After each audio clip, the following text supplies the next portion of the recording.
Hey yo, this is another episode of the Steven from the Old Time Podcast. Listen to my dad, he's awesome.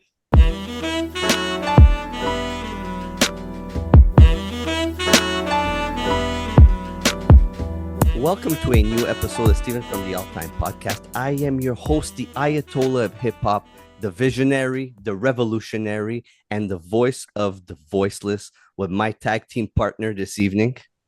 Yo, I'm B. I'll be standing on the corner waiting for the tag. And when I come in, it's a hot tag, man. It's Milenko. What's up, dog? We have a special guest, Malenko, this evening. Our special guest, fresh off his new album, The Happening, completely produced by Machacha, representing the Umbrella Collective.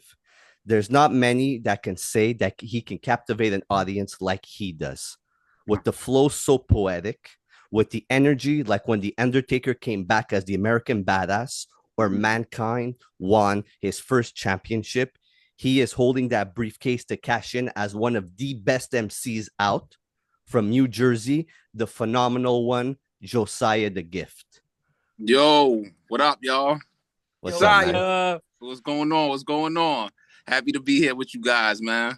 Appreciate you, man. Thank you so much for being here. We needed to give you that intro. Yeah, we needed to give you that red carpet treatment. I appreciate it, man. Love is love. I appreciate it for real.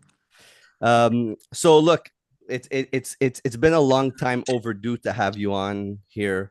We've been reviewing albums of yours for a minute right now, right? And we know we did Lavish Language, and that was something that we dug into, and it was an album that needed a lot of attention. But you released an album, like I mentioned, with Machacha a couple of weeks ago to a month ago, The Happening. Yes. And this is an album that we touched on, and we really went into this because this is a body of work that needs attention. Okay. And I know when we did that review, we kind of got your attention on the way we were breaking it down with each song. And to us, I would say it's one of the funnest albums I've been able to break down. That's what's up. That's what it is. And I never wanted to be that podcast or where we went through the bars, right? And doing the research. But man, this album, man, I'll tell you this right now. It's album of the year right now. Okay. And not because you're here. I've said it. We've spoken about it. We've rated it. There is so much into this. There's so much presence, so much delivery that you have brought to the table that it's your best album. Right? I've heard. Okay. and I'm sure we're not the first, but like there's so much that goes into this, man. And I really want to have you here so we could go through this album. Okay. So let's give you this. Let's give you the red carpet with the album. And there's a line on here where Machacha hit you up a couple of years ago, but it took time for this album to take place. So speak on that. Well, yo, to be honest with you, I started recording on this album like around the time I was doing my second album, Remain Raw. Okay. Copenhagen had hit me up and he's like, yo, I think it would be really dope if you and Machacha linked up to do the album. And I had other albums going on at the time, but he had sent me like a pack, like I'm talking about like 75 beats. Oh shit. So yeah. So I went through them. I found a few that I liked, and then I recorded a few. I put it down for a second. I'm telling you, like this album been going on for like 4 years, bro. Like wow. it's been a while. We remixed records. We had to get features, and it was getting to the point where Machacha was almost like, yo, bro, drop the album or I'm just gonna, I'm not even gonna put it out no more. I'm not gonna give it any more interest. And I'm like, yo, bro, it takes time, man. Like I'm not even gonna say to bring an album to perfection because I don't believe like anything is perfect, but to bring it near perfection, it takes time. So, I'm telling you, like it took a little while. I want to say the first record I recorded on it, was Anna. I had did my verse. Okay. And then Teflon. Teflon was the joint that was like, all right, now we need to start, really getting into it and peeling the layers off and getting the music done. But yeah, once we finally got it done, like last year, we did the final tweaks. There was a couple records that I was like, the production is cool, but I think it needs to be a little bit more vibrant. And Machacha knew exactly what I was looking for. So we ended up doing that, remixed a few records, and then we here now. You feel me? But Yo, he it's gave near you perfect though. 75. It's Yeah. near perfect though. It's near perfect. So the time you took, it shows, because I think that's what we said the most on the review. It's 11 tracks, is 34 minutes, but there's nothing wasted on here. There's nothing wasted. It. Good luck, man. Good luck, man. I appreciate it. Yeah, man. And it's crazy because it's the albums that you don't think that I knew it was a dope album, but I wasn't thinking it was gonna get the type of reception that it got. Like I was like, oh shit. Like I woke up one morning. Well, first of all, Spotify kind of fucked me. I don't know if I can curse on here, part of my language. Yeah, you could say whatever. Fuck that. It was another Josiah The Gift. I guess somebody made like a fake account and they was getting all the streams, so I didn't see it at first. And then Copenhagen hit me up. And he's like, yo, you had like 10,000 monthly listeners. So I'm like, damn, like that's crazy. Like I thought the album was dope, but I didn't think that it was, and that's as an artist as well. Like artists, I know me, I'm always critical of my music. So things that I'm not thinking is dope, everybody else like, yo, you bugging. Like that shit is crazy. You feel me? So when it finally came out and I got that reception, I was like, wow. I don't know. It was unexplainable, man. But the effort that goes into creating a project like you created, you said 4 years. 4 years is a long time. 4 years goes back to 2021, right? Yeah. So you're going through life-changing experiences at the same time, right? Like there's a lot of growth in a person that can happen within those 4 years. So you being able to, and him actually giving you that opportunity to actually stay that long with a project, man, look at what you created. You've grown with the project. You've grown with the production and everything. So you know what? It speaks for itself. This is why it sounds this good. There's a lot of MCs that go out there and some people take a week, some people take 2 months. And sometimes the least amount of time you take with a project, it could sound great, and then it could sound very bad because of how rushed it was. You got lucky with it that you were able to sit with it for so long, and art is created within time as a person grows. Right? And you mentioned he gave you 75 beats. How the hell did you pick 7 out of those 75 beats? Like, how does your mind even is able to grasp all that production? Man, it takes time. Like I might listen to like 15 one day and then put it down, listen to like another 25 one day and then put it down. But during that process, I'm picking the ones that, I see potential in. And then once I narrow it down to like the best, let's say 20, 25, sometimes I might be like, out of these 25, I might pick like 8. And then I'll be like, yo, Machacha, I need more. And then he'll send me more. Like, damn, I didn't even know you had these many beats, but I appreciate it. And he'll send me more. And then I'll chop those down, record to them. Sometimes you hear a beat, and as soon as you hear the beat, instantly you start writing to it. So I had a couple of those moments as I was recording. And then, yeah, man, sometimes it's bits and pieces. Like I might do a verse or two, and then I'm like, okay, I'll say for the intro record that I had with Vega, like that was done, I want to say like 2023-ish, end of 2023 going on to 24. But then I was like, this needs something. And I know Vega, y'all familiar with Vega 7 the Roman? Yeah, absolutely. Absolutely. I know Vega likes the beats to be kind of naked, where he can, basically, tell his story on it. It's drumless, but it still has a cinematic feeling to it. So when I heard the intro record, I was like, yeah, Vega sound tough on it. And me and him been chopping it up for a minute. Like, it's utmost respect between me and him. I respect his pen. It's like one of the elite pens in the game. Oh, yeah. You feel me? So I hit 1,000%. Yeah.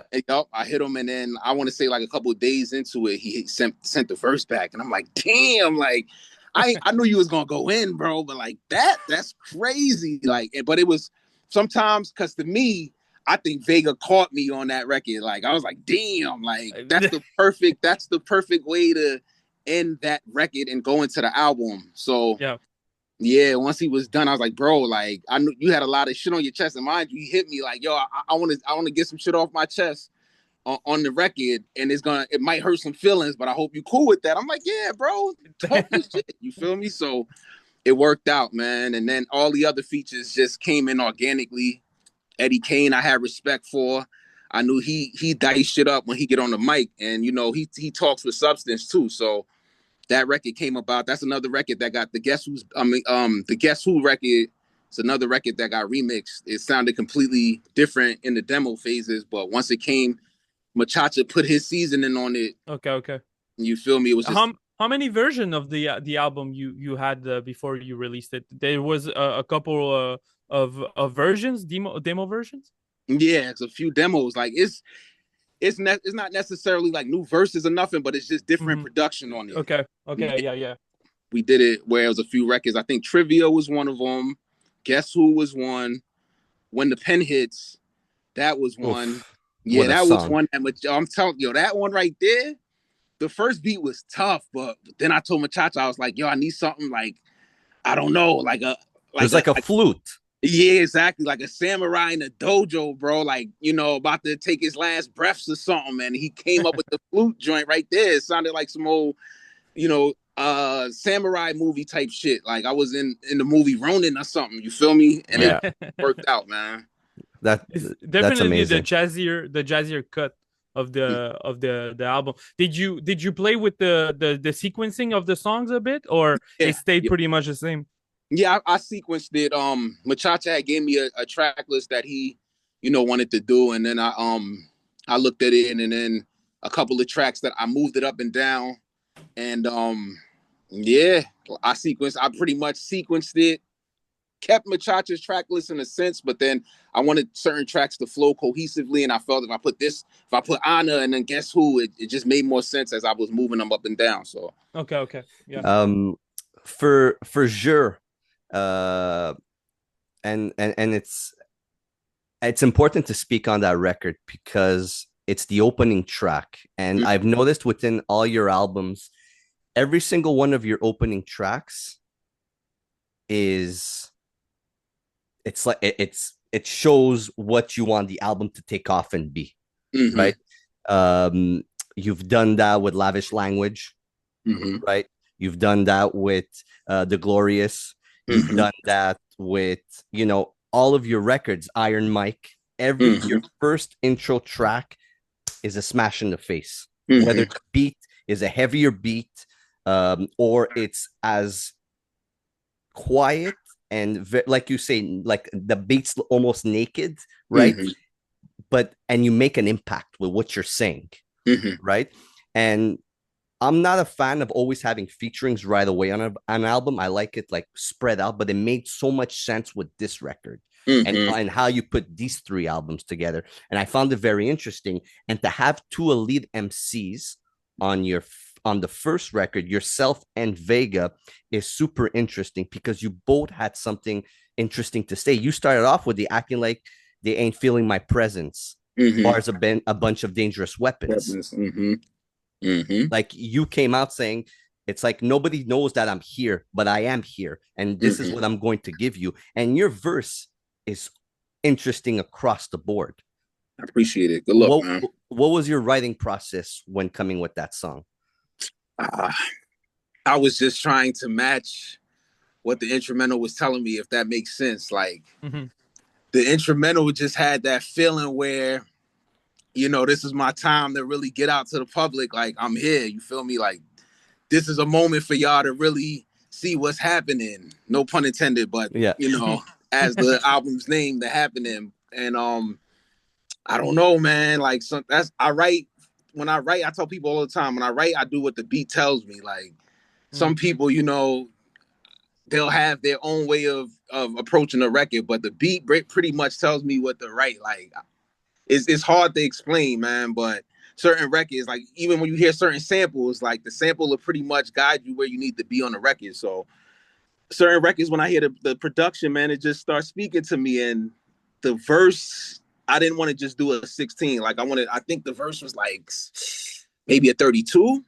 Yeah. Okay. And I just wanted to make it where it's not a record where I'm putting a hook on it or anything. Like we just talking, like, because even Vega, he felt at that moment like he was heard, but he wasn't really heard to the extent that he wanted to be. And he felt as though, fans follow hype instead of actually following the talent perspective of what we do. So Yeah. it worked out for the both of us, man. Yeah, I mean the production on it, like you said, is so Empty. naked, it's so empty. So you guys, like, the bars just had to come through, and putting Vega on there is a bold choice, man. On your intro, taking that samurai and put him in the intro, that's a bold choice. But you made it out. You made it out. With Vega, man, you gotta make sure your sword is sharp, man, because he's not playing, bro. Like right now, Vega is on a mad massacre right now, killing everything. So I knew that and mind you, my verse was written before I even heard what Vega was doing or anything. So I knew, I was like, damn, if I'm gonna put this verse on there and Vega killed, I might have to rewrite my verse. But then I was comfortable with what I did, so I left it as it is. Oh no, dude, you guys neck to neck. It was really a good intro. We talked, I think, when that song released and we reviewed the album, I think we spent 45 minutes just on the intro alone. Really? Jeez, Oh, I gotta man. watch that review, man, that y'all did. You didn't watch it yet? Nah, I haven't seen it yet because I wanted to do the interview first before I actually sat down and watched it. You feel me? So yeah, I gotta watch it, man. You'll the first see, one was man. just so dope. The Lavish Language one was so dope, man, because it was at a time. I know y'all got a lot to say, but I just want to say this. Yeah, it was at a ahead. time where when the Lavish Language first came out, I wanted to experiment and do something new with how I put it out there. So I was kind of gauging like who's the real fans. You feel me? So I put it on the platform that was different from the Spotify's and the Apples. And because I did that, I was able to kind of, I don't want to say it wasn't my real fans, but it wasn't what I expected it to be. So I was like, damn, maybe I should have just dropped it normally. I was like, maybe a lot of people's not listening to it because they don't want to put out that $20 for a streaming platform that they're not familiar with. But then I heard like the next week after I dropped it, I heard y'all review, bro. And I was like, damn, there's people really listening, like holding on to a word and knowing exactly what I'm trying to, the message I'm trying to convey. So I appreciate y'all for that, man. Thank you, man. Thank you very much for it. Yeah, it's amazing when an artist checks us out, man, because we just want to show people who you guys are, right? And what you guys are doing. I think it's very important. And like with an album like Lavish Language, like not maybe everybody's gonna go listen to it, whether they listen to the underground or the mainstream or that middle level, so we're here so that people could be like, hold on a second, what is this? What are they talking about? And that album needed light on that album. It was I think it's your second best album. I think as you're growing as an artist, your albums grow, right? A lot of people, I've read a lot of people saying that Iron Mike is your best album, but you've come a long way from what Iron Mike sounds and what Lavish Language sounds, and now what The Happening sounds. Real shit. So thank you for realizing that, man. Absolutely. And we're talking about the intros, and look at all your intros from every single one of your albums. Look at Rep, and then look at Jure. Is that? Am I pronouncing it properly? Yeah, it's Jure. Yep. Okay. And we want to know why that title after. But like, there's so much growth in your music and how you've grown as an MC that it's important for people to be able to see that. And we want people to come and click and watch us and be like, yeah, I need to check out this album. I need to see who Josiah is, whether I know who he is or not.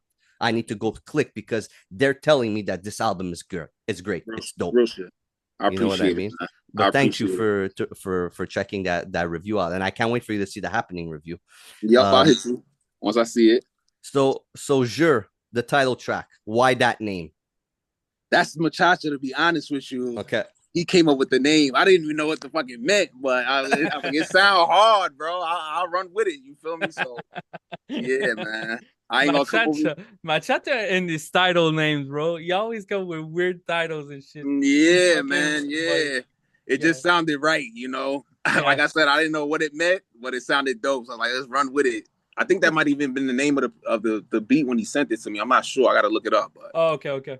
Mm-hmm. Yeah. Let's get into Honor.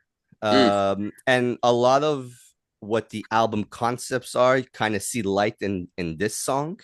With growing up in Jersey, talking about stealing from your neighbor, measuring honor and backstabbing, and then the issues with your cousin, and they come throughout the album as well. And I know you've mentioned it in previous albums, but not as much as on this album. But there's a lot of this. Yeah, it's just it was personal things that we went through back in the days that it crippled the relationship, and it at the time I was writing the album, I guess I was giving it a lot of thought, so I was talking about it a lot. But yeah, just a little back and forths and issues that men go through between each other, and I don't know, it's like me like, if you hear this is how I felt about it, you feel me? Because I know he's still out there somewhere listening to my shit. He still got love for me somewhere in his heart, so I know he listened to me, and it was just me letting him know, like, we had a good relationship, man. We fucked it up over some bullshit. So yeah, man, just reality over the record, man. That's all. Yeah, and the beat speaks to, like, I mean, that sample, that vocal sample is so nasty. So at the first I was like, for you to go on that subject too, I think maybe that's the beat that spoke to you to write the stuff like that, right? Exactly. Yeah. The beat, like I said, the beat told me what to do, man. And then there you go. And then Martin Attic, Willie the Kid, like, hit me up one day, like, who would you want to feature with in the underground? I always respected what Willie did, because he's kind of like me in a sense. As far as his rhyme schemes, is just different. You feel me? You don't know where the rhyme is. You think it's coming in the traditional spot that the rhyme would land on, but it'll be somewhere else within the bar. You feel me? So that's what it was, man. Martin hit him up, got him on there, hit him up, told him as a matter of fact, I seen them at Top Shelf Premium show, and I said to him, I appreciate you doing the record. He was like, it's all love, bro. I fucks with you, and that was that. You feel me? Legend. Yeah, he's somebody I've been listening to for a very long time, and all the work that he put in with V Don, and he's a respected MC. He floats on beats. Yeah, effortlessly, man, effortlessly. Thor, probably top 3 songs for me on the album. Yeah, Thor and the Thor beat. That again, that's something that sticks out, is the beat and how you're able to ride a beat like that, right? You say on the album, I'm extravagant, bitches say I'm ravishing, Rick Rude, and comparison. Are you a fan of wrestling? I'm a fan up until the Attitude Era, man. Like, okay. I don't know. I think John Cena for me just threw me off, man. Like, once he became that guy in wrestling, I was like, what? We went from Austin to The Rock to John Cena, man. I mean, I kind of started liking him as I got older, but it was just always somebody that I was like, it kind of turned me off to it. I don't know. I think we all did. At first when he come up. You didn't like him. Now with time, we like just respect, right? I like what he did, man. Where he took took wrestling. I mean, took the WWE with what he did, man. And he was one of the ones that went on to become a movie star afterwards. You feel me? Okay. So it was just something I didn't see, but I respect it these days, man. He got a platinum record. John Cena got a platinum record, dog. That's really crazy. MOP was on one of the joints, right? They did the entrance music, right? Yeah. The remix. Was it the remix? The remix. Murs was on a song. Murs won it. Oh yeah. Oh really? Man. Yeah, Murs. Yeah. Oh, that's tough. But that stuck out as a wrestling fan, and because we do also wrestling reviews on the podcast. Most of your wrestling bars were from the golden era. Hulk Hogan. Andre the Giant, Rick Rude, you mentioned. So that's why I was wondering. So I'm guessing nothing after the Attitude Era. Nah, I mean, I watched the King Booker era a little bit. I like what was going on over there. It was pretty funny, comedic. Brock Lesnar a little bit. I like what they did with him. And after that, I was just faded off. Roman Reigns was another one. I was like, he's cool, but he's not. He don't have the it for me, man. But I respect what they all do, man. Cody Rhodes is like that guy now, right? Yeah, Absolutely. Well, he's doing well for the business, right? Yep. He's the fan favorite. He's what John Cena was. He's what The Rock was. He was what Mm-hmm. Austin was. He's the Mm-hmm. face. He's the face, right? Yep. So, Yep. so royalties Mm-hmm. featuring Mav, Mm. crazy feature. that's my favorite Yes, song. sir. That's my favorite song of the album for me. Oh, okay. That's what's yeah, up, yeah, man. dude. I love The that first shit. one I heard that from, so that's what I appreciate that. Yeah, that's a great song, man. I love that. It gives me, I thought about, it gives me a bit of like old, the hook gives me a bit of like the Schoolboy Q, Habits and Contradiction type phase, but back then, but just a little bit, just a smudge. That's But what's up. I love that those flows that you use on that song. I love it, man. Appreciate it, man. I had to show my versatility with that one because you might hear me on a couple more of them type of joints. I don't want people to be surprised when they hear like, "Oh, this is a rowdy." Nah, man. I can give them it any way, man. So yeah, and Mav was somebody. It's well placed. It's well placed in the album. It breaks the heaviness of the first four songs to more of a rhythmic on this, and then it goes to Teflon. That's a great transition. But yeah, royalties, man. So you wanted to show your different flows on there and the way you're able to bring hooks and stuff. Yep. It was a record that, when I first heard it, I was like, will it fit in what we doing? But then, as you said, it was that icebreaker in the album, almost like the record that brings the fun to it. You feel, even though Mav dropped some gems on there, but at the same time, the beat was just, more of a bouncy type of record. And I just wanted it to, add that little level of difference in the album, and it worked. You feel me? It don't always work, but in this case, it worked. Yeah, and for Mav, that was your selection to be on that song? Yep. Man, he's a philosopher. When shit, man. When he and I say this all the time, when he speaks, people listen. Yep. And he's the type, man, like, listening to him, that he's definitely experienced in what he talks about. You feel me? Like, because like he says, he always gives you the angels and the demons, the positives and the negatives of being in that life. You feel me? So when you hear it from that perspective, it's real, because sometimes you hear the glamorous, how it is when you out there and you just getting money, but then nobody talks to you when you got to worry about the feds kicking down your door at 3 a.m. in the morning. They don't tell you all that. You feel me? So when Mav breaks it down, it's dope, man. And his verse was another one. Like, even the way it ended, like, and he's talked this little shit at the end, like right before, like him going from the Bronx to Rochester. Yep. It was just, it was dope as hell. It ended the track perfectly. So shout out to Mav, man. Absolutely. Shout out to Mav. Heroes. That's another one of my favorites.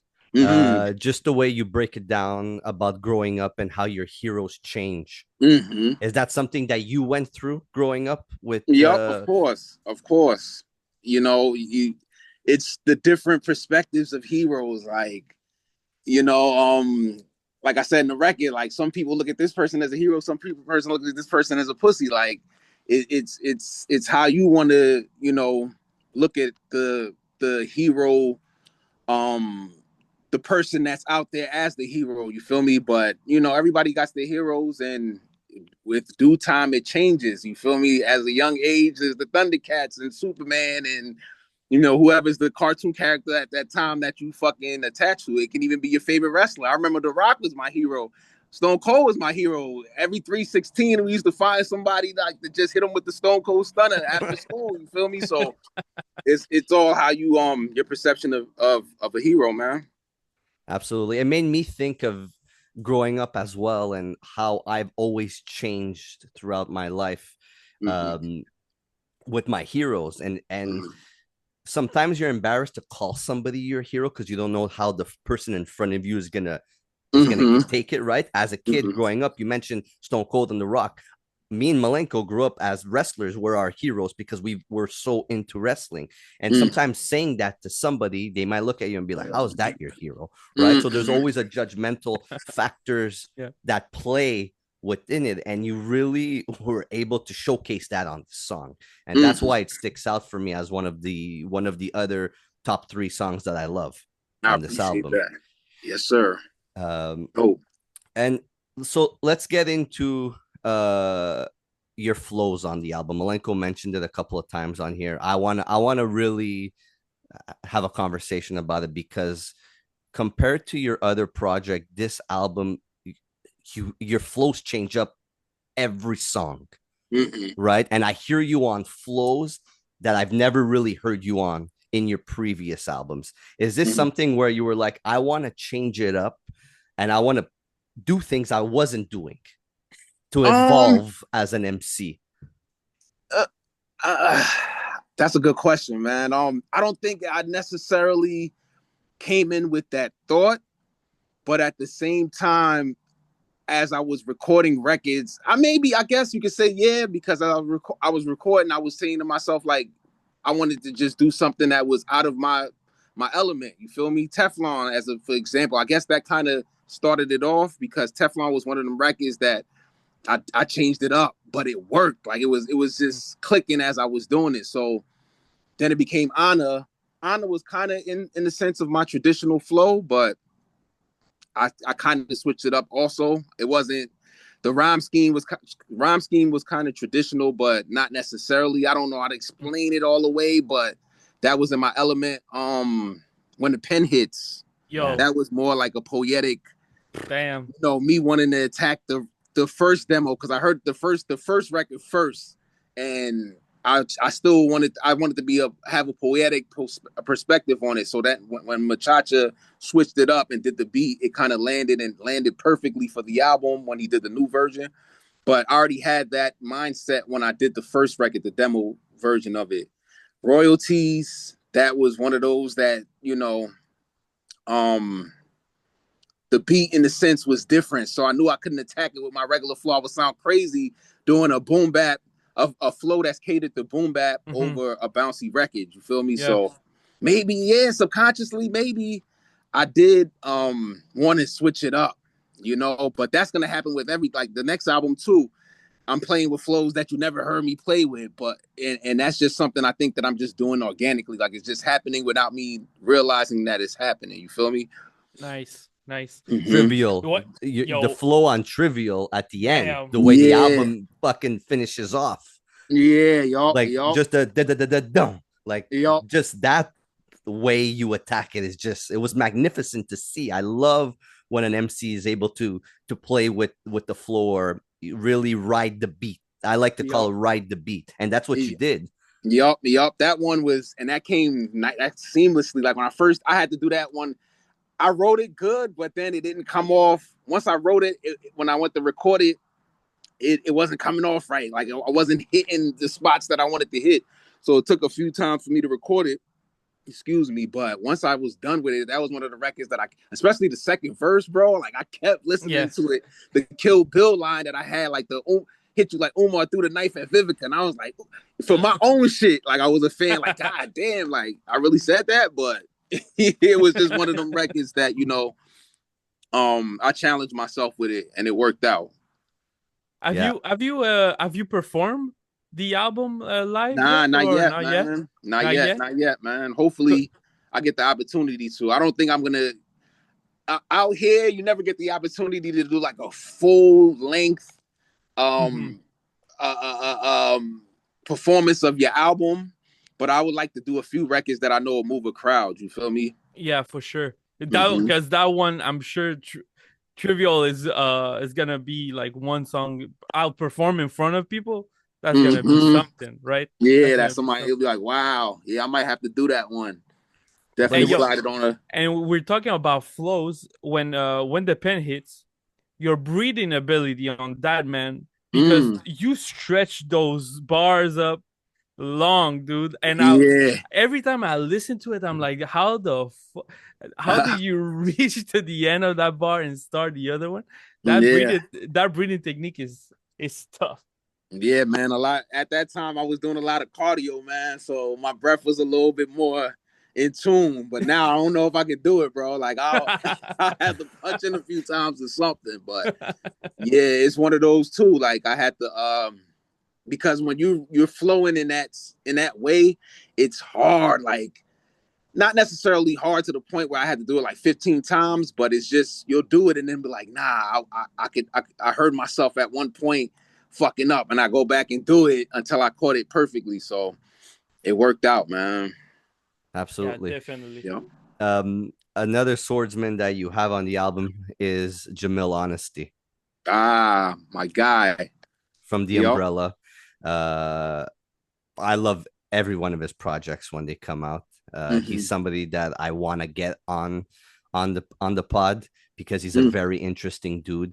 But I find that when people have Jamil as a featuring, it really it's like having that important part of the album, that piece, that last piece of the album come together. Was he one of the last that you had to be featurings for the album? Did he come towards the end? Nah, he came around the beginning of the album, to be honest with you. He came around maybe the fourth or fifth record, because that's one of the records that stayed the same. And I sent it to him. He fucked with it instantly. And he's another MC that I've always had utmost respect. The first MC that actually reached out to me like, yo, you're nice, bro. I fucks with you. And I sent the love right back because I had just listened to a record that he had with Jay Royale called Scribes. And I was like, yo, he is nasty, bro. So it was kind of crazy that he hit me right after that. But yeah, he came around the fourth record, and I didn't have to tell him what to do. Like he heard my verse and he just knew what to do. Brought the same kind of energy I was trying to get off on that record. So an important that piece. An important piece. It's amazing how he's a producer as well. Yep. So he knows like how to put those pieces together when he gets on a beat, and it shows because he creates beats. Yep. I got a few with him too coming up pretty soon. Like I actually sat down with him. Was that last year? Yeah, like last year, me, him, and I don't know if y'all familiar with Substance 810. Absolutely. Yes, me and Sub, because I don't know, Sub had put the word out there on the Abyss podcast, but me and him got a joint project that we're working on. Well, we're pretty much done with it. And yeah, I sat down with him at a studio, and Jamil had played some beats for me, man. I was like, yo, keep these ones. He's like, bro, don't be sitting on my beats too long. Like, bro, I got you. Just save them for me. But he's always been an MC that I respected, and I just know the type of records that he can really speak and talk his shit on. So the reality was one of them. Absolutely. So like you mentioned, like Substance mentioned on The Abyss, you guys have a joint project coming. He's another one. And it's amazing that you guys are all part of the collective together, because I just find it's all brilliant minds coming together and making just quality music. He had an amazing year in 2024. Yes, sir. Yes, sir. Like with the clothing brand and that stuff. And he's always continuously putting out stuff, whether it's clothing, whether it's production, whether it's as an MC. And he has such a great work ethic, and you and him together, it's a match made in heaven. Yeah, man. He keeps me on my feet because he's the type man that, like you said, he always has something going. And once he approaches something, he approaches it right. You feel me? With the clothing thing, like that was crazy to see where he took it. Like he started going to garment spots and, checking certain threadings out and things of that nature, and got serious with it. And he's always just been a mind that I've always admired because he's always working, man. Sometimes he'll send me a verse, like I'll send him a record, and the next day he'll send me a verse. I'm like, damn, bro, like I thought you was gonna at least give me like a week or something. Now the pressure's on me to get the verse out there. But yeah, his work ethic is undeniable, man. And that's my guy right there, bro. Talk to him regularly just about life and shit, man. And I'm glad to see what he's doing, man. All the way. Yeah, absolutely. The umbrella, the collective right now, do you feel like, because everyone is so much at that level, that everyone is pushing each other? So I think that what makes the collective so powerful right now. I mean, I think this is probably the collective that hip hop needs to be watching. I think all that you guys are dropping is all quality. So do you feel some kind of pressure sometimes before releasing your music about getting to that echelon, or? Nah, not necessarily. Like, I see it more as uplifting for me. Like, when I see what they're doing, like Pro dropped the Dirt Wave 1 and 2 with Future Wave. With Future Wave, and you know, Mickey's always working. Like, Mickey always got something going, and then Royale drops something, and it just lets you know that you got to stay on your toes, because if you're not, you're gonna drown in this shit, man. Because you got the Daniel son came through, that added more of that fire to it. So you got to be on your toes. But I never see it as pressure. Like, oh, I gotta make sure. You know, I know what I'm capable of doing. So it's never pressure. It's more pressure for me when I'm putting the album out and you hit me with the we got to get this album done by this amount by this time. Now the pressure's on, but that makes diamonds, bro. So that's always puts me in a good position. That's what kind of happened with this Happening album, because I had to finish it. You know, Machacha started getting tired. Copenhagen started putting the pressure, like, yo, bro, you got to have this ready before, so I can get these vinyls ready, you know, for production. And I'm like, oh, I got to finish these records. Trivia, I had to finish the second verse, and fucking, what was the other record that I did? The Lord Is My Shepherd was another one that I had to, you know, make sure. I was like, I got to finish this. But it made this masterpiece that we listening to, man.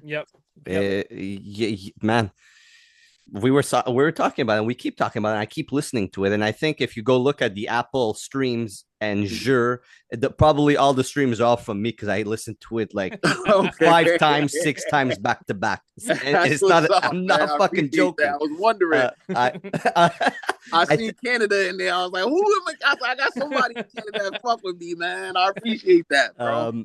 No, look, I want people to listen to this project. Look, it's probably the first project that I'm gonna give people. If people say, what's the first album I need to listen to from Josiah, it's gonna be this, because of just, you could tell the work ethic that went into it. And I think it's your best record, but also your most important record. Do you think that this is your most important record? And I know it's a tough question, because you have so much bodies of work, and you have a lot of producers that you worked with. And a lot of people always tend to be like, you know what, my first record is my best record, or my most important record. I think for a lot of artists, that shouldn't be the truth, because you grow. And look at you now, man. Like, look, MC, and like, we're talking about the MC Josiah. You're on a different planet. You're on a different stratosphere with this record. I appreciate it, man. To answer your question, though, for me, it's one of my most important. But for me, my most it's one of my most important. I'm gonna have to get back to you. I don't know. I gotta wait. I gotta let that shit marinate a little bit more. My most personal album, that is kind of my most important for me, because it's gonna, when my son gets to a certain age, is gonna be the album that I think talks to him the most. Is God Is Gracious. That's kind of an important album to me, because that was one of them albums, like, I don't care how people perceives this album. Like, I know it was done for the purpose of when my son gets to a certain age. If I'm not around at the time when he gets to that age, that album can kind of speak to him. Like, he's talking to me listening to that album. So yeah, that's, I guess I can say that's the most important one for me. The one that's got me the most notoriety, I think, right now is probably The Happening, because I'll be chilling somewhere and I'll get notifications from X, like, people just talking about it. You feel me? Like, my name will pop up and I'm like, oh shit, like, I didn't know that this many people was fucking with it, but this is for real, you know? So yeah, this might be my most, notable album. And maybe my most complete body of work. I don't know. Like, for me, it changes. Like, Togo's for me was my most lyrical. Mighty in the Store, disc 1 was like, that one I'm still mad about. Like, people listened, but they didn't really captivate them the way I wanted it to. But Yeah, give me time. Next time we do an interview, I'll let you know the answer to that. Well, For sure. Remain Raw has a song on there for your unborn child, and I thought that was really interesting. Mm-hmm. Yeah, that was crazy because at that time my son wasn't even a thought. Like, Rob but joined part 2. huh? Rob joined part 2. Yeah, exactly. Like, it was just me talking to him. I always knew I was gonna have boys. Like, I never had it in my mind that I was gonna have a girl. That's why I'm always talking to the perspective of me talking to my son, because I knew what it was gonna be. But that kind of, put me in the realm of God is gracious. I tell people all the time when they hear that, I mean, before they go and listen to the album, have a couple kids first, bro. And it'll make more sense. It'll make more sense to you, because a lot of people were like, it was a nice album, but I'm not at that stage yet. So I tell them all the time, come back to it. Like, you'll enjoy it. The fathers love me for it. That's what's great about art. You can always go back to it. It that could be in a couple of years your best record, right? Mm-hmm. So and that's what's great about creating art and the way you create your art. Mm-hmm. The cover art for The Happening, is that something that you came up with? Nah, that was I came up with the picture, and I had got a different artist. I had a different direction that I wanted it to go in. I wanted it a little more basic, but the artist didn't really get, what I was trying to put out there. So then I ran it by Martin from Copenhagen, the guy that runs Copenhagen, and he was like, yo, there's an artist out there called Bang Bang Artwork. I'm gonna see if he can do something. So when they first sent it to me, I was like, what the fuck? Like, that's a lot of me on the cover. But then it made sense. You feel me? Like, once I seen it, I was like, yeah, this is what's happening. Like, this is me everywhere. I'm all over. So it made sense at the time. So I ran with it. I thought it was dope once I seen it, I mean, at first when I first seen it, I didn't think, I was like, ah. But then as I kept looking at it, I was like, yeah, that's a piece of art that is dope. When you really look at it, when you sit back and look at it from an artsy perspective, you feel me? Yeah, no, it's dope. It's a dope cover. Mm-hmm. I thought it was the different, to me, when I look at the cover, it's the different flows of Josiah, or the different emotions that the album has of Josiah. That's the way I look at the cover. That's why I asked, is it something you did? Because mentally, when I listen to your album and I look at the cover, it's like, okay. Yeah, they all, yeah, nah. I mean, that's kind of dope too. Like, maybe I have to say that for my next interview or something. I got that from Steve. Credit Steve on that. But yeah, it makes sense. It makes sense, bro. Like, maybe that's what, because I sent it out and I told Copenhagen, like, I always tell him when it comes to when he does the artwork for me, I'll be like, yo, send the person that's doing the art a few records so they can kind of get a feel of what they want to do before they just plaster some shit on a piece of whatever they use, Photoshop or whatever. So he probably heard it and was like, this is what this sounds like. So I'm gonna rock with it. You feel me? Yeah, absolutely. Putting your product out on physicals. I know we've had these conversations before because I've been asking you for Iron Mike on CD. I told you the glorious, I wanted that one on CD, like the glorious size. I don't have it. It's not in my in my CD man. Collection. I got you. God is Gracious 2 didn't come out on CD. No. But I have plans to drop them. Like at first, because I don't want to make nobody look bad, but for me, like, when you get these certain deals out there, like somebody wants to distribute the album or distribute the vinyl, it has to make sense for me. You feel me? Like, if you are gonna do it and then you tell me you're gonna give me this for it, when I know when I do it myself, I'm making this. Yeah, it's kind of like, what? Like, it don't make no sense. But then some things finally made sense because I started talking to cats and understanding what it takes to, the expenses that comes with doing certain, albums and adding certain things to give it that limited edition feel. So, it got to that point and I was like, all right, I can deal with a few people. But with me, I like to do it because you get a lot of people that think that artists don't send, their music or send their merchandise. I guess there's artists out there that does that. And I don't want people to think that with me. Like, I like to put my own shit out there and put my own limited edition stamp by, you know, signing everything, leaving a personal note when I send it out. You feel me? Just to let the art of the fans know or the supporters know that I'm appreciative of what they do. And I hope you got your CD. It was in tip top shape when you got it. No nicks and Absolutely. Okay, Absolutely. okay. I appreciated that. Yes. And I put it in a special plastic so that, and I'll never be able to sell it because it says my name on it. So yeah, that's but another reason I did that. It's great. It's great because everybody always tells me, hey, do you want me to sign it?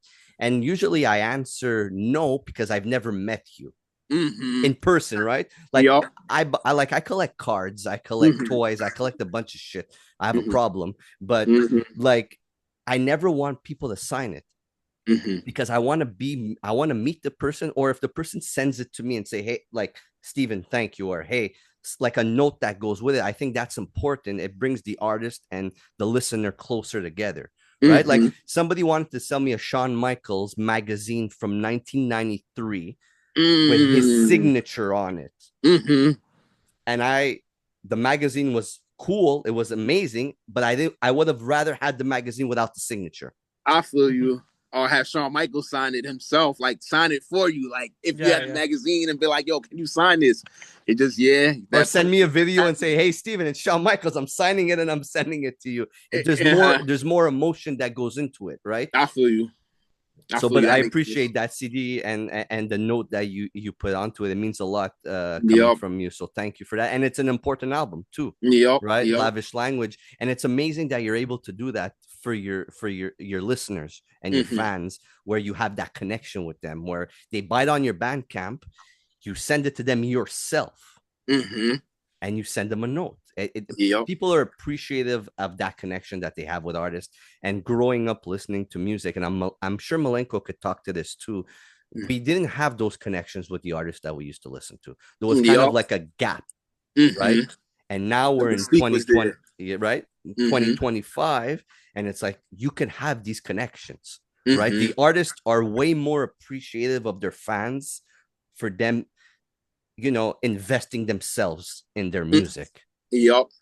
And it's also like these days, it's not the labels are not the ones distributing it. Well, you got the labels that's doing it, but for the most part, the artist is taking the opportunity. Like even if the labels are doing it, you get the artists that get the labels to send them a pack, and then the artists, you know, sell the ones that the labels send to them. But then people like to gravitate to those ones more because it's personally coming from the artist. You feel me? And you have that connection between y'all. But yeah, for me, that's just what it was. Like I'm appreciative, man, because I've been doing this for so long, bro. And my man the other day said to me, like, you're the only person that I know, like from high school days when we used to have ciphers, that still continue to do this shit. And you're being successful from doing it. Like, I don't know nobody doing fucking putting vinyls out there and CDs, and your shit is professionally done. So to know that, you know, people are out there and they really fuck with my shit, man, I feel like I have to do that. Like, thank you, bro. I only got 100. You're not getting a fucking Def Jam 100,000 from a store or with a mom and pop shop. But for these 100, bro, I appreciate you spending your $20 and taking this CD and listening to it and fucking with what I do. So shout out to y'all, man. And in Canada, it's 20 times 1,000 because of the fucking stupid exchange rates. Yeah, man. Yeah, bro. He making it hot out here, bro. Like, at this point, I'm gonna have to start charging niggas like $80, bro, just to ship some shit, man. It's like, crazy, no? It's crazy. Yeah, bro. The shipping is crazy. Yeah. Hopefully it changes. Malenko, anything you want to add? No, man, just thank you for the albums, man. Thank you for the album. Keep going, bro. Keep going. I appreciate it, man. I appreciate it. I think there's honestly the last album that was my favorite of yours, and I think there's no miss on the album. I actually do, and I can't wait till you see the review. But we listened to your album at the same time as West Side Gun, right? As 12. Steven? Yeah, it came out at the same time as West Side Gun. So we were at the same time, and that happened and took the rotation. I say it, so that's crazy. That's a dude. That's a big thing. So I always, when we review albums, I see what takes the rotation like that, and The Happening got it, man. So Mhm. Yeah. yo, congrats on the album, and it came out perfect, man. Came out really good. Thank you, man. Came out really good. I'm glad it resonated with you guys, man. I really appreciate it, man. Like I didn't even think it would get that crazy because I was like, there's no way I could top the Lavish Language one after seeing the review that y'all gave for it. So then when I heard that y'all had, like, I seen clips, I didn't see the whole thing, but I seen a clip and I knew where y'all was going with it, with the happening. I was like, oh man, I got to check this. But then the interview, I was like, I got to do the interview first and then I'll catch it because I know I'm gonna be just like wow when I watch it. So I appreciate y'all for listening and definitely, letting the words capture your ears, bro. For real. Thank you, man. A couple of more things I just want to go through with you real quick. Is there anybody from the underground or the mainstreamers, anybody that you want to work with, whether it's an MC or a producer, that's on your list of, hey, I want to work with this person because this person motivates me, or this producer could give me an incredible amount of great production? Because I know who I would like to see you with, because that's the way my brain works. I write shit down of who Josiah would go good with, or which producer would go good with this artist. So I want to hear from you. Who would you want to work with, or if there's anybody out there that is a producer that I've always wanted to work with. I'm gonna say I want to do some shit. If I ever get the opportunity, I would love to do something with the Alchemists. Who else? Apollo Brown, I really dig. I dig what he did with the Sky Zoo joint, man. It was what's it called, the Easy Truth. I want to think. I loved what he did with that, and I became a fan. Then he had the joint with Planet Asia too. That I was like, yeah, I would love to work with Apollo. Oh, that's one of my favorite projects. Sardines and what was Sardines. Sardines, I think it was called the one with the trophy on the front cover with the gold trophy. Was it called Trophies? Yes. But was that Planet Asia? No, Planet Trophies Asia, is with OC. OC. Yes. OC, my fault. Planet Asia Sardines one was with the one with the fishbone on the front cover. Yeah, that's Anchovies. Anchovies. You're right. Yeah, that shit was dope too from the production that I've heard from it. A producer that I don't think gets the recognition, but he's always been a producer that I felt captivated the 90s sound, but brought different. Like when I first heard that Easy Mo B did Going Back to Cali, bro, I was like, wow. Like, crazy, no? Crazy. You feel me? So he's a producer that I've always wanted to work with. He actually follows me on IG, but I just don't know how to approach him and be like, yo, Easy, man, I love your music, bro. Like, can we work together? Like, I don't know how to approach that. You feel me? But because I have so much respect for him, but he's somebody that I would definitely like to work with. Of course, Premier, he's my favorite producer of all time. So I would like to do a few records with him. Madlib, of course. There's a lot of them, man. As far as the producers that's, they're not to that level, I think they have the same, they have the skill there, but they're not to that level. But I still have the utmost respect for them. I like to work with. I can't even say that because maybe they're at that level. I just don't know. But I fucked with Camouflage Monk. I like what he did with Mickey. I thought that was dope. Sadu Gold, I hit him up. He can give you some good stuff. Yes, I do. Sadu has an obscure way of approaching his production, but it works, bro. So I want to work with Sadu one day. That's all I can think about right now, man. I see you with God Bless Beats.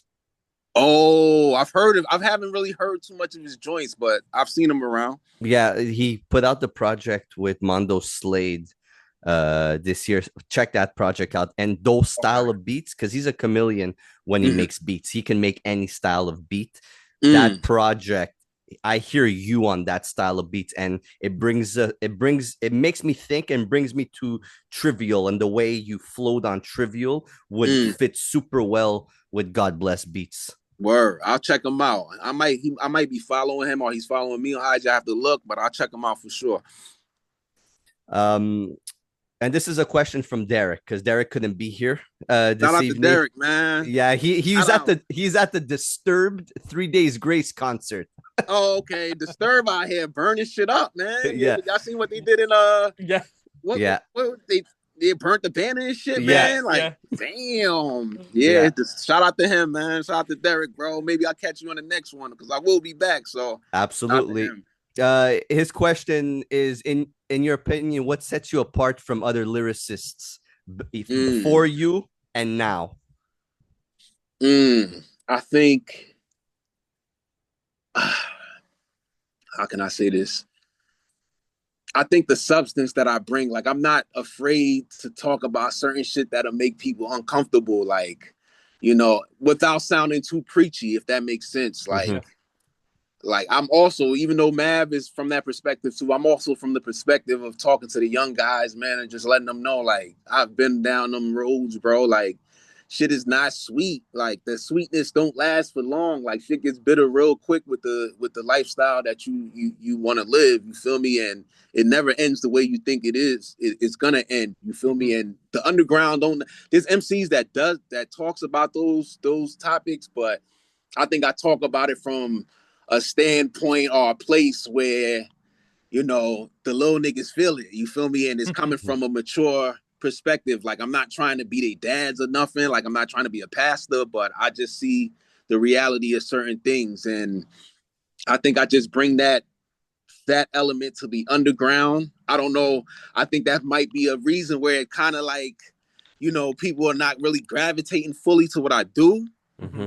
But yeah, I'm not afraid to do that, bro. Like, I'm not making music. And I think another thing for me too that separates me is that I'm at a point in life where I'm not expecting to get no big record deal. Like, I'm not expecting Rockefeller to hit me up. I'm not expecting Def Jam to hit me up. I would love it, but I'm at the point where I'm beyond dreams now. I'm just at the point where I like to make good music.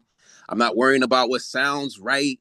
If y'all, when I do these records, I'm not like, oh, this is gonna be a banger. This is gonna be the one for the bitches. Like, I'm not making music with that thought process. Like, I'm just making it to what my heart is telling me. As cliche as that shit may sound, but that's Honest just music, yeah, right? real shit. Honest music. Best way to put it. That's what your music is. It's honest music, honest front and center music, and you approach it in a certain way that people are interested in it. That's the way I see it, right? People get interested in it, whether it's your flow or your aggression towards it. It's just honest music.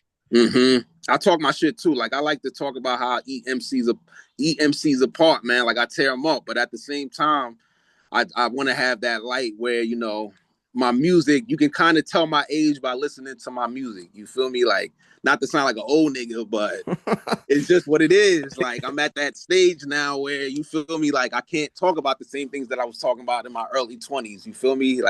That's cool if people still do that. Like, I'm not, judging anybody, but for me, it's just for me to be as honest with myself. I have to be able to look myself in the mirror and be like, yo, you really got on the record and told some little niggas to spin a block and, pop some other little niggas. Like, it won't work for me. You feel me? So yeah, that's what it is, man. That's what separates me, man. And the way I approach records also, like, my pen is just different, bro. Like, not even to, put my shoulders in the air like, yeah, nigga, but that's just what I've realized. You feel me? Like, it's my rhyme schemes, my delivery. I don't approach the record like everybody else. Like, I might throw a hook and change the words up in the hook the second time I do the hook. Like, that's just me challenging myself. You feel me? So yeah, I It guess shows. It shows, man. Yeah. It Wait till shows. I hear the next one. Oh my. Okay, so here, Oh. before we get into the main event of everything, the next one. What's the next one? The next one if is you could share.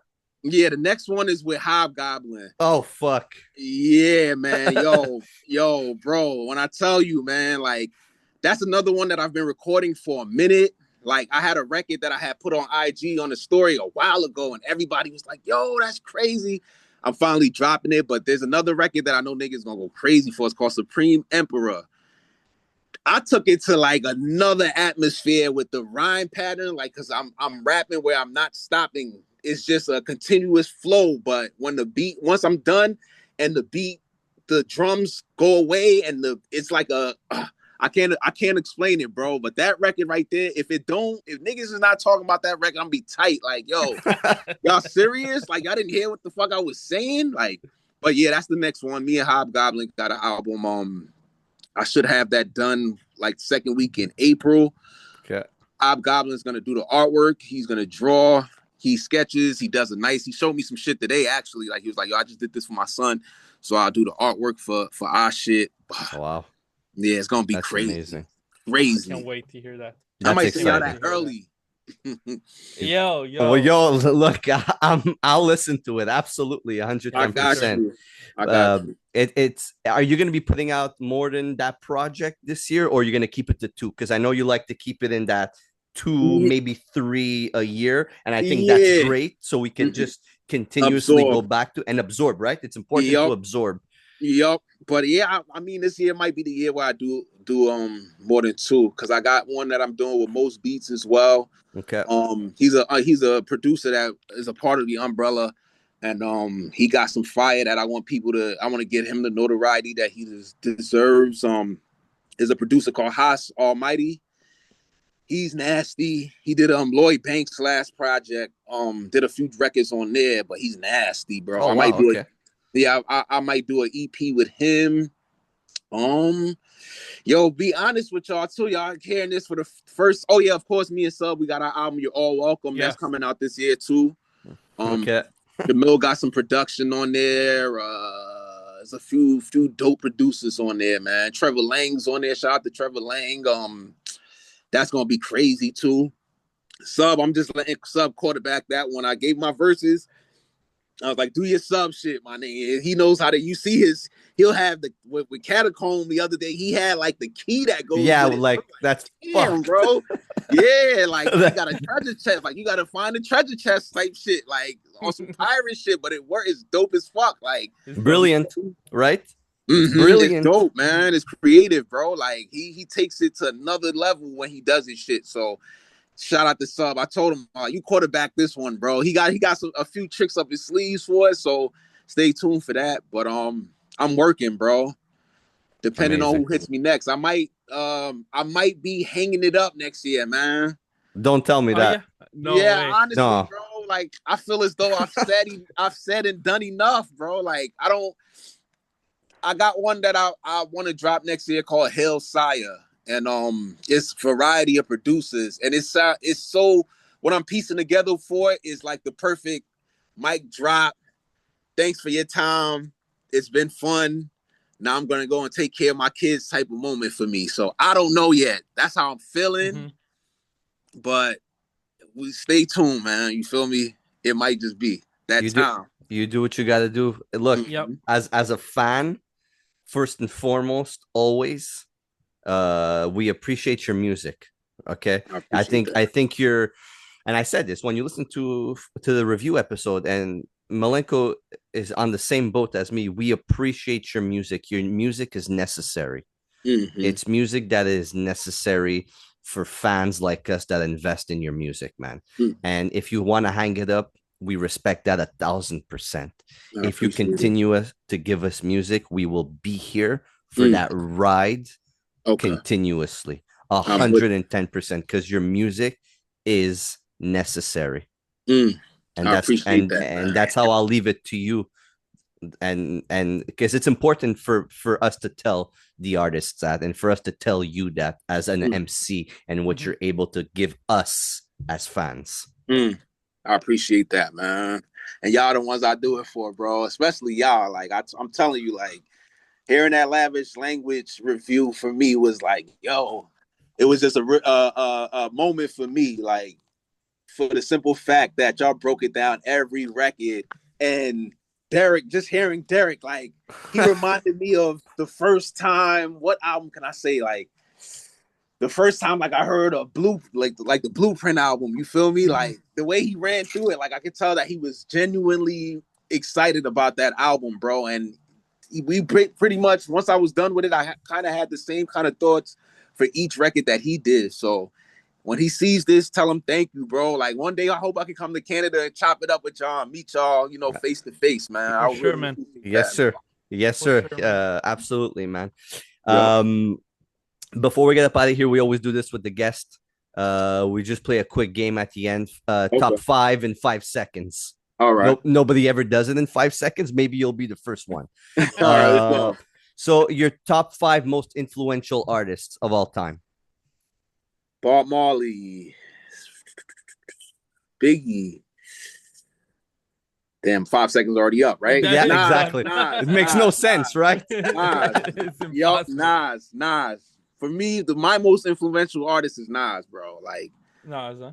I don't want to get, I know it's 5 seconds, but Nas molded me with this rap shit because I didn't have an understanding for Nas as a kid as much as I did when I got older. I'm kind of following the same path because as Nas music grows, I mean, as he gets older, his music grows with him. So shout out to Nas. Absolutely. Shout out to Nas. Okay. Next 5 is another 5, or that's it? No, I'm giving you another 5. Your top 5 wrestlers because you have wrestling bars, so I have no choice but to ask you this. Does it have to be in chronological order? No. Okay. Ultimate Warrior, Bret Hart, Stone Cold, The Rock, Goldberg. You have Bret Hart and Goldberg in there. Goldberg didn't even have to wrestle, bro. His entrance alone used to get me hyped, bro. Like, you feel me? Like, he wasn't the best technical wrestler on the planet. Like, he was mad blocky, but just the mystique of Goldberg. He comes, you hit him, he stands up, takes your punch, and just manhandle motherfuckers. So I always was a fan of just the whole aesthetic of him just coming all the entrance and everything. So Goldberg, Bret, and everybody says Bret Hart. If you go watch all the other interviews and I ask the wrestling question, they always have Bret Hart, and I never understand that. Yeah, I've always been a Bret Hart because WrestleMania. I forgot what WrestleMania was. I was so tight when it was the one where Ultimate Warrior returned and KO'd Triple H in like 7 seconds. Came and did the pedigree on them and 13. Bounced. Yeah, I think that might have been 13 or 12. One of them. Yeah, WrestleMania 13, I think, because Shawn Michaels wasn't present at that WrestleMania. I might be wrong. The one I'm talking about, Shawn Michaels, Bret Hart was the last match. So that's WrestleMania 12. Okay, yeah, 12, where Shawn Michaels won. I was tight about that, bro. And then you hear about the whole screw job and everything that happened with that, man. That just really made me despise Shawn Michaels even more. So yeah, shout out to Bret Hart, man. Best technical wrestler out there to me. There you go. And the last one, your 5 heroes. Oh, 5 heroes. 5 heroes. 5 heroes. That's a hard one. See, I couldn't even think about that one in 5 seconds. That's why the game makes no sense. I can give you one. My mother is my hero. Amazing. That's one. Not to be cliche and sound corny, but I love my mother to death, bro. Like, I've seen that woman go through a lot, and she's still here fighting, still calls me every day, still shows resilience, go through her little medical situations and still fighting, keeping a happy face and doing what she's supposed to do in life. So my mother, I would say. Absolutely. That's all 5. Mom, right there. I love it. Go, amazing. Malenko, before we get up out of here, anything else for Josiah? No, thank you for your time, man. Thank you for your time, bro. And we'll be here for the next album for sure, bro. We got you. Don't worry. I'll be back for it, man. We're gonna have that's gonna be a lot to dissect for y'all. So we'll be back chopping it up, man. Yeah, we'll be listening. And man, honestly, we appreciate you being here. We appreciate you giving us the time of day.